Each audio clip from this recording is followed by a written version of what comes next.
मेरी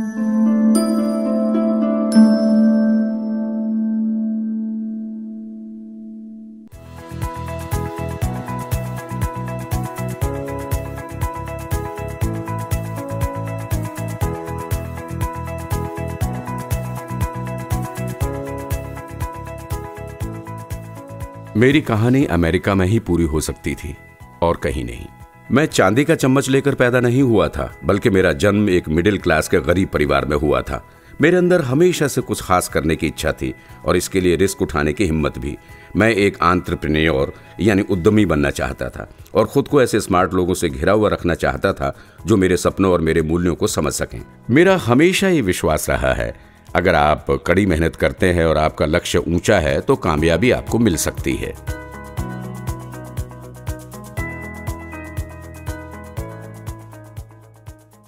बहुत से लोग ऐसे हैं जो कामयाबी की सीढ़ियां चढ़ते हैं और फिर पीछे मुड़कर देखते भी नहीं। वो अपने पीछे सीढ़ियां खींच लेते हैं, परंतु फ्रैंक इस्लाम उनमें से एक हैं जो सिर्फ सफलता की सीढ़ियां ही नहीं चढ़ते, बल्कि दूसरों को चढ़ने में मदद करने के लिए नई सीढ़ियां भी बनाते चले जाते हैं।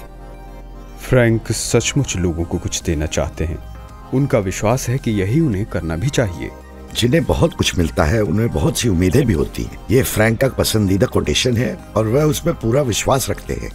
फ्रैंक आजमगढ़ का एक बहुत चमकता हुआ सितारा है। वो अमेरिका आए और यहाँ काफी धन कमाया। दूसरे बहुत से लोग भी बहुत पैसा कमा लेते, लेकिन फ्रैंक की खास बात यह है कि वो वापस लोगों को इससे फायदा पहुंचाना चाहते हैं।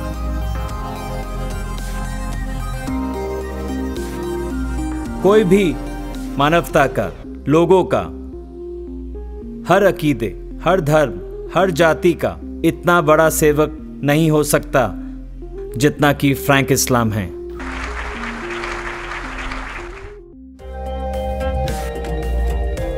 अमेरिका पिछले 400 सालों से विदेश से आकर बसने वालों के लिए एक स्वर्ग सा है। इन नए आने वालों ने यहाँ कड़ी मेहनत करके अपने करियर को मजबूत किया और यहाँ मिलते महान अवसरों का लाभ उठाकर बड़ी कामयाबियां हासिल की। इनमें से कुछ ऐसे भी थे जिन्होंने और भी बड़े सपने देखने की हिम्मत की और उन सपनों को साकार करने में जुट गए। ऐसे लोगों ने अपने पीछे कदमों के निशान छोड़े और मिसालें कायम की। फ्रैंक इस्लाम की भी कुछ ऐसी ही कहानी है। आजमगढ़ की धूल भरी सड़कों से लेकर पोटोमैक के अमीर कबीर इलाके तक की फ्रैंक इस्लाम की यात्रा प्रेरणा देती है।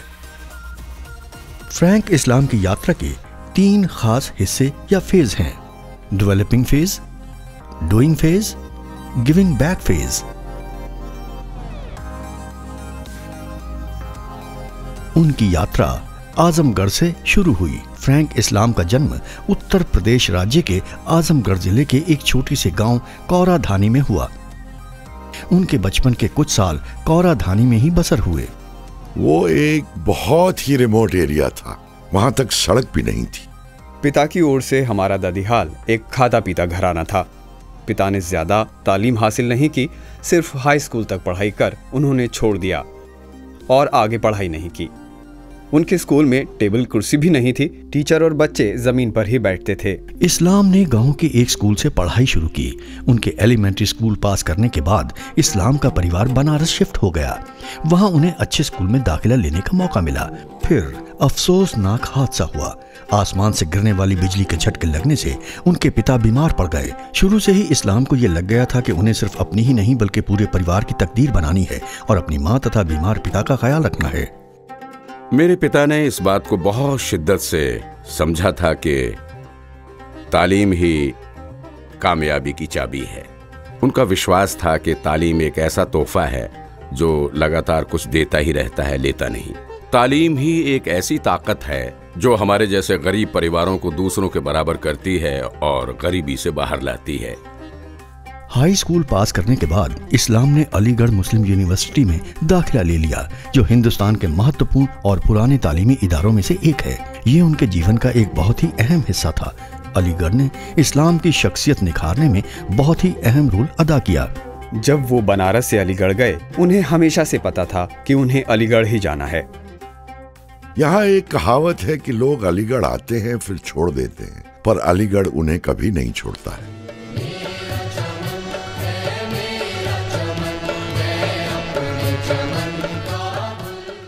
अलीगढ़ ने मुझे बहुत अच्छी तालीम दी। यहाँ से मुझे आगे यात्रा का और कामयाबी की बुनियाद रखने का मौका मिला। सबसे बड़ी बात यह है कि यहाँ से मुझे जिंदगी के वो अहम सबक मिले जिसे मैंने पूरी जिंदगी अपने साथ रखा। सन 1969 में अलीगढ़ में इस्लाम की मुलाकात कोलोराडो यूनिवर्सिटी से आए एक विजिटिंग प्रोफेसर वोल्फगैंग थॉर्न से हुई, जिन्होंने उन्हें अपनी यूनिवर्सिटी में अप्लाई करने की दावत दी। इस्लाम ने ऐसा ही किया और उनका एप्लीकेशन मंजूर कर लिया गया, परंतु उनका परिवार इतना गरीब था कि हवाई जहाज के टिकट के पैसे मुहैया करने के लिए उनको जायदाद का एक बड़ा हिस्सा बेचना पड़ा। इस्लाम का अमेरिका जाना एक खट्टा मीठा तजुर्बा था। मेरी माँ ने अपना गम छुपाकर मुस्कुराते हुए पिता की आंखों से बहते आंसुओं को पोंछा और कहा था कि मुझे वहाँ इतने अच्छे मौके मिलेंगे जो हम यहाँ सोच भी नहीं सकते। इस्लाम 1969 में बोल्डर पहुंचे। उनके लिए यह कैंपस एक नई अनोखी दुनिया थी। बोल्डर बहुत ही हसीन जगह है, चारों तरफ चट्टानी पहाड़ों से घिरा हुआ है। उस समय वहाँ हिंदुस्तान या पूरे साउथ ईस्ट एशिया से बहुत कम स्टूडेंट आते थे।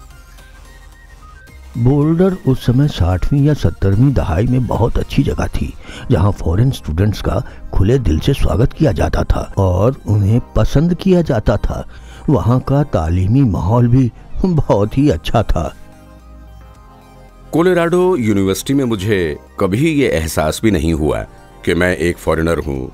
मुझे हमेशा लगा कि जैसे मैं यहीं का हूँ। कोलोराडो यूनिवर्सिटी से कंप्यूटर साइंस में बैचलर और मास्टर डिग्री हासिल करने के बाद इस्लाम उत्तर की ओर कनाडा चले गए।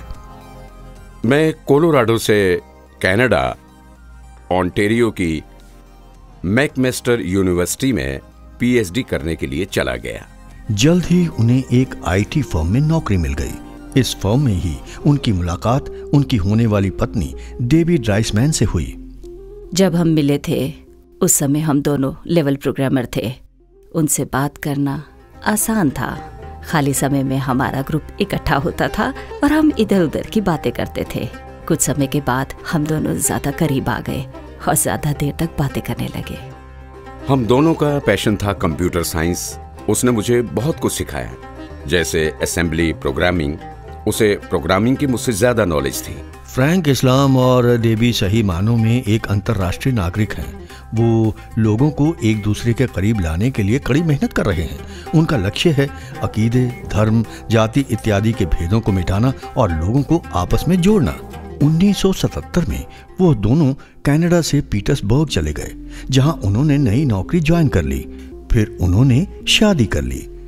1982 में इस्लाम और ड्राइसमैन एक बड़े सरकारी कॉन्ट्रैक्टर कंप्यूटर साइंस कॉरपोरेशन में जॉब करने के लिए वॉशिंगटन डीसी के एरिया में शिफ्ट कर गए।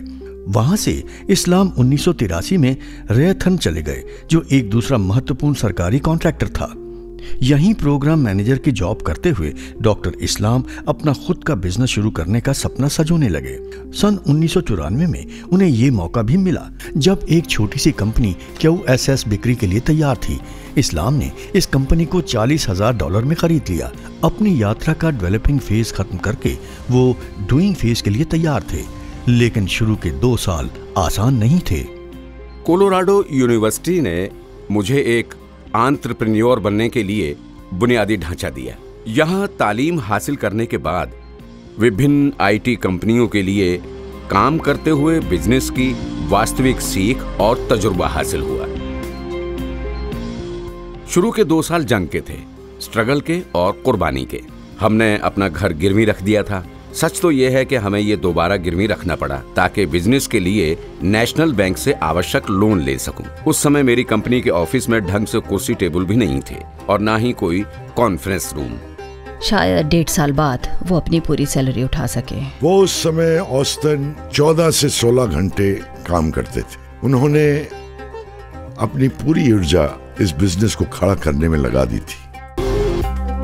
मुझे हमेशा से विश्वास था कि यदि मैं कड़ी मेहनत करता रहा और अपने आसपास सही लोग रहे तो हमें कामयाबी जरूर मिलेगी। हमें पहला कॉन्ट्रैक्ट और फिर दूसरा कॉन्ट्रैक्ट मिला और हमारी कंपनी खड़ी हो गई। QSS को सरकारी विभागों और एजेंसियों जैसे पेंटागन, नासा से कई बड़े कॉन्ट्रैक्ट मिले।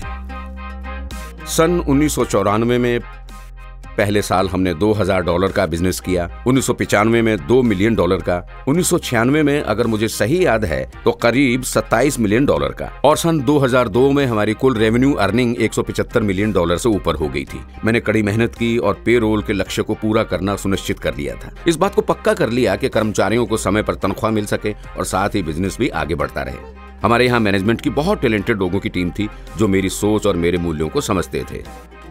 अपने काम के लिए उनमें बहुत जोश और उमंग था। उनको सचमुच ये बिजनेस बहुत पसंद था। उनका फोकस था ज़रूरी कामों को करना ताकि बिजनेस आगे बढ़े, और उसके लिए उन्होंने बहुत कड़ी मेहनत भी की। एड क्रीगो एक ऐसे मित्र हैं जिन्होंने इस्लाम के साथ मिलकर 2 किताबें लिखी और हफिंगटन पोस्ट पर उन दोनों का ज्वाइंट ब्लॉग भी है। लक्ष्य था संपूर्ण परफेक्शन। उन्हें लगा कि बहुत सी सर्विस फर्में ऐसा नहीं कर रही हैं, इसीलिए वो शुरू से ही लगातार कोशिश करते रहे सब कुछ सही करने की। उन्होंने अपने ग्राहकों से उनकी जरूरतों को जानने और समझने की कोशिश की, सोच विचार किया, प्लान बनाया और उसके अनुरूप काम किया। फ्रैंक में अपने आसपास हो रही घटनाओं को जानने, समझने और उसमें शामिल होने की बहुत अच्छी सलाहियत थी। वह दूसरों की बातों को ध्यान से सुनते थे कि वह क्या कहना चाहते हैं और उस हालत में क्या सही है, और फिर वह उन्हें सही दिशा में जाने के लिए प्रोत्साहित करते थे। फ्रैंक ने अपनी QSS मैनेजमेंट टीम के साथ कभी मैं कहकर बात नहीं की, हमेशा ही हम का प्रयोग किया। सन 2005 तक QSS की आर्थिक हालत बहुत अच्छी हो चुकी थी और उसका रेवेन्यू $300 मिलियन से ऊपर था, परंतु 13 सालों तक कंपनी को कामयाबी के साथ चलाने के बाद वो अब अपनी यात्रा के अगले फेज के लिए तैयार थे। मैं तैयार था नई चुनौती के लिए, अपनी जिंदगी के अगले फेज के लिए, और मैंने इरादा कर लिया कि अब मुझे जरूरत है समाज सेवा की। लगातार पैसा बनाने की जगह अपनी ताकत को लोगों की मदद करने और इंसानियत की खिदमत करने में लगाना है। हम दोनों ने साथ बैठकर यह प्लान बनाया कि अब अपनी कंपनी को कैसे बेचा जाए, कैसे दूसरी कंपनियों को लाया जाए। सच्चाई यह है कि जब आपके पास एक सॉलिड कंपनी हो और सॉलिड काम करने वाले हों जिससे कंपनी को बहुत फ़ायदा हो रहा हो, तो उस समय कंपनी को बेचना, इच्छुक खरीदारों को लाना, कंपनी में दूसरों की रुचि बढ़ाना, सब कुछ बहुत आसान हो जाता है। सन 2007 में बिलियनियर रॉस पैरोट, जो 1992 के प्रेसिडेंशियल रन में सरगर्मी से आगे रहे थे, कि कंपनी पैरोट सिस्टम ने ग्रुप को खरीद लिया। उन्होंने मुझे ऐसा ऑफर दिया जिसको मैं ना नहीं कर सका। कंपनी बेचने के बाद इस्लाम ने सबसे पहला काम ये किया कि इस पैसे का एक बड़ा हिस्सा उन लोगों में बांट दिया जिन्होंने उनकी कंपनी को कामयाबी से चलाने में मदद की थी। लगभग $40 मिलियन उन्होंने अपने 5 दर्जन एग्जीक्यूटिव्स में बांट दिए। इस बंटवारे के बाद भी उनके पास बहुत सारा धन बचा हुआ था। अपने घर को गिरवी रखकर मैंने जो $45,000 का इन्वेस्टमेंट किया था, उसका मुझे बहुत जबरदस्त लाभ मिला। मैं जानता हूं कि हजारों लोग हैं जो कड़ी मेहनत करते हैं और बड़ा लक्ष्य रखते हैं, परंतु उन्हें कामयाबी नहीं मिल पाती। मैं इस मामले में बहुत खुशकिस्मत हूं कि भगवान ने हमें, हम सबको, हमारे परिवार को इतना कुछ दिया। QSS की सेल के साथ डूइंग फेज खत्म हुआ और इस्लाम ने अपनी यात्रा के गिविंग बैक फेज में प्रवेश किया। फ्रैंक और ड्राइसमैन ने अपने समाज सेवा के कामों को व्यवस्थित करने के लिए एक फाउंडेशन की बुनियाद रखी। साथ ही अब वो देश और कम्युनिटी की सामाजिक और राजनीतिक गतिविधियों में सरगर्मी से भाग लेने लगे। कंपनी बेचने के बाद हमें आर्थिक स्वतंत्रता मिल गई। हमारा उद्देश्य है शेयर करना, बांटना, अपने देश और समुदाय जिसने हमें इतना कुछ दिया है उसको वापस देना, और इसीलिए अब हम इन सामाजिक और राजनीतिक गतिविधियों में शामिल होना चाहते हैं। याद रहे, हम सब अच्छी चीजों का मजा ले सकते हैं, परंतु पैसे और धन का फायदा ही क्या अगर हम दूसरों के काम ना आ सके। हमेशा से ये सोच थी कि अगर हम आगे बढ़ते हैं तो दूसरों को भी आगे बढ़ाएं। अगर आपको ढेर सारा पैसा और मुकाम मिला है तो इस पैसे और मुकाम को दूसरों की मदद करने में लगाना चाहिए। आपको ये करना ही है। मेरे लिए धन का सही अर्थ है दूसरे लोगों के जीवन में अर्थपूर्ण और सकारात्मक प्रभाव एवं बदलाव लाना। पिछले दशक से इस्लाम और ड्राइसमैन ने फ्रैंक इस्लाम और डेबी ड्राइसमैन फाउंडेशन के जरिए इंडिया और अमेरिका में बहुत से कॉजेज में मदद दी है। फाउंडेशन का पहला फोकस है education, art and culture, peace and conflict resolution. इस्लाम और राइसमैन की तरफ से जिन संस्थानों को मदद मिली उसमें यूएस इंस्टीट्यूट ऑफ पीस का नाम महत्वपूर्ण है, जिसको $1 मिलियन की राशि डोनेट की गई। फ्रैंक और डेबी पिछले 7 सालों से हमारे अंतर्राष्ट्रीय एडवाइजरी काउंसिल के अहम सदस्य रहे हैं। वो बहुत ही वंडरफुल सपोर्टर हैं, जोशीले हैं और लग्नशील भी। दूसरे लाभार्थियों में John F Kennedy centre for performing arts, booking institution, Montgomery college और मैरी माउंट यूनिवर्सिटी शामिल है। फ्रैंक और डेबी के फलाही और इमदादी काम अमेरिका तक ही सीमित नहीं थे। मैं समझता हूं कि वो ये सब अपना फर्ज समझकर करते हैं और फर्ज के अलावा इसे अहम इन्वेस्टमेंट भी मानते हैं। ये सिर्फ चैरिटी के नाम पर दान नहीं, बल्कि महत्वपूर्ण क्षेत्रों में इन्वेस्टमेंट करना, चाहे वो स्टूडेंट्स हो या दूसरे आम लोग हों या कला और संस्कृति का विकास हो। इन्वेस्टमेंट का मकसद है आम जीवन में अर्थपूर्ण बदलाव लाना। यही उनका असली मकसद है। Frank and Debbie Islam management complex की तामीर के लिए सन 2016 में इन्होंने अलीगढ़ मुस्लिम यूनिवर्सिटी को $2 मिलियन का ग्रांट दिया। ये मेरे लिए सचमुच एक अहम मौका है, अहम जगह जहां मुझे Frank and Debbie Islam management complex को आप सबको समर्पित करने का अवसर मिला। ये मेरी जिंदगी का एक शानदार मुकाम है, सिर्फ इसलिए नहीं कि इससे हमारा नाम जुड़ा हुआ है, बल्कि वास्तव में इसलिए कि ये एक बहुत अच्छी शुरुआत है। ये कोई अंत नहीं, ये एक ऐसी बुनियाद की तामीर है जिसका मूल्य वक्त के मापदंड पर खरा उतरेगा। ये मैनेजमेंट कॉम्प्लेक्स वो जगह है जहां सपनों की शुरुआत होगी और स्टूडेंट्स को सही ज्ञान और कौशल हासिल करने का मौका मिलेगा और इससे लाभ उठाने वाली क्षमता का भी। ये मैनेजमेंट कॉम्प्लेक्स एक रचयिता और भविष्य को जोड़ने वाला एक पुल है। वो एक बहुत ही ख्याल रखने वाले दयालु प्रकृति के उदार व्यक्ति हैं, जो हमेशा हर समय दूसरों का भला सोचते रहते हैं। सिर्फ अपने परिवार का ही नहीं, बल्कि पूरे समुदाय का। वो सोचते हैं कि कैसे इनके जीवन में तब्दीली लाई जाए और उन्हें ऐसे अच्छे मौके दिए जा सकें जिससे वो समाज में ऊपर उठ सकें और एक अर्थपूर्ण नागरिक बन सकें। अलीगढ़ को दिया गया ये डोनेशन इस्लाम के लिए 2 कारणों से बहुत ही महत्वपूर्ण था। एक तो अपनी पुरानी यूनिवर्सिटी से उनका दिल से जुड़ाव और दूसरा उनका शिक्षा की ताकत में अडिग विश्वास। यहाँ खड़े होकर आप सब में मैं खुद को देखता हूँ। मुझे मालूम है इस ग्रेजुएटिंग क्लास में दूसरे फ्रैंक इस्लाम भी हैं। हमारी जिम्मेदारी है कि नई पीढ़ी को अच्छी तालीम मिले ताकि वो आगे बढ़ सकें और दूसरों की मदद कर सकें, और इसी से मेरा ये इन्वेस्टमेंट कामयाब होकर आगे बढ़ेगा। मेरा सारा परिवार अलीगढ़ मुस्लिम यूनिवर्सिटी गया। हम आभारी हैं उनके। इसमें कोई शक नहीं कि हम यहाँ जो कुछ भी हैं अलीगढ़ की वजह से हैं। हम अपने परिवार से शुरू करते हैं और बिजनेस को फैलाते हैं, फिर पूरे समाज के लिए कुछ करते हैं और इस तरह ये चक्र पूरा हो जाता है, एक पूरा चक्र। इन्हीं सिद्धांतों के साथ वो काम कर रहे हैं। मुझे लगता है कि फ्रैंक की अपनी जीवन कथा की वजह से उनके दिल में दूसरों को मदद करने की इतनी जबरदस्त भावना पैदा हुई है, और खासकर अपने अडॉप्टेड देश यूनाइटेड स्टेट्स के लिए कुछ विशेष करने की। और इससे उन्हें प्रेरणा मिली है इतने यूनिक समाज सेवी और सिविक एक्टिविस्ट बनने की। उन्हें पता है और इस बात को वो अच्छी